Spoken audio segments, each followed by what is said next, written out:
عدنان کبیر رحمۃ اللہ علیہ آپ مل کے پڑھ پڑھتے حضرت مولانا ہاشم صاحب کو جو ہمارے مرشد تھے انہوں نے خلافت عطا فرمائی اور ان کا بہت خیر ہے. مکہ المکرمہ میں وہ مدفون ہے. حضرت مولانا ہاشم صاحب جو جگہ لے کر گئے تھے کہ بھائی نام یہ ہمارے شیخ کی خبر ہے اور ہمارا تشریف لائے صاحب ہمارے لیے بہت فخر کی اور بہت خوشی کی بات. مفتی صاحب سے درخواست ہے کہ اپنے دین کی باتوں سے ہم کو اور ہماری بہنوں کو وقت کے حامد مصلی اما بعد. حضرت مولانا حبیب اللہ صاحب قاسمی دامت برکاتہ العالیہ شیخ الحدیث ہے جامعہ کاشف العلوم سلطانپور کے. حضرت کا درس ہوگا. میں شاگرد ہوں. مؤثر و کرم فرما حضرت مولانا محمد انعام اللہ صاحب قاسمی دامت برکاتہ العالیہ. اصل میں آپ حضرات کے سامنے بے بات کھڑا ہو گیا ہوں. اس میں مکمل طور پر حضرت مولانا محمد انعام اللہ صاحب قاسمی دامت برکاتہ العالیہ کی محنت شفقت اور آپ کی کاوشوں کا یہ نتیجہ ہے.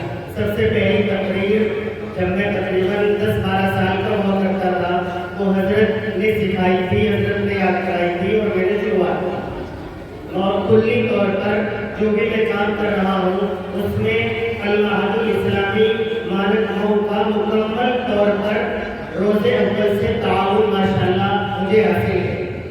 آج جس ادارے کے اندر یہ پروگرام ہے اس کا قیام بہت ہی مختصر اور قلیل مدت قبل ماشاءاللہ ہوا تھا. حضرت والا کی سرپرستی اس ادارے کو حاصل ہے.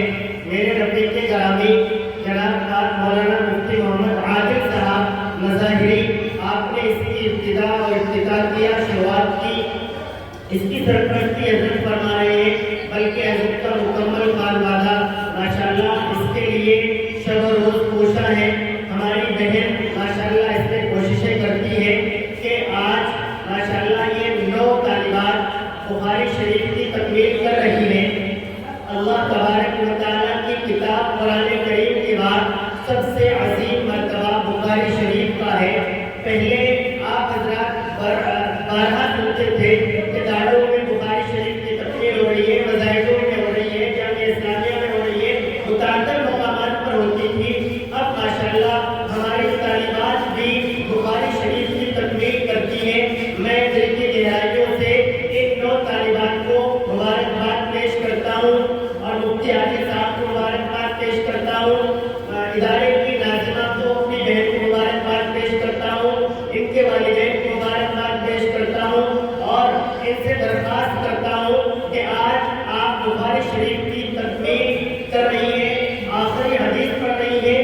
یہ ایک طرف سے تو آخری حدیث ہے لیکن آپ کی زندگی کا دوسری جانب یہ افتتاح اور آغاز ہے. آپ کو معاشرے میں جا کر سارے معاشرے کی تشکیل کا ذریعہ بننا ہے.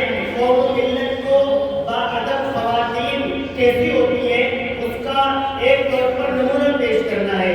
مجھے امید کامل ہے انشاءاللہ تعالیٰ یہ 2 طالبات پورے علاقے کے لیے ایک مثال ثابت ہوں گی انشاءاللہ تعالیٰ. میں اسی کے ساتھ اپنی بات کو ختم کرتا ہوں.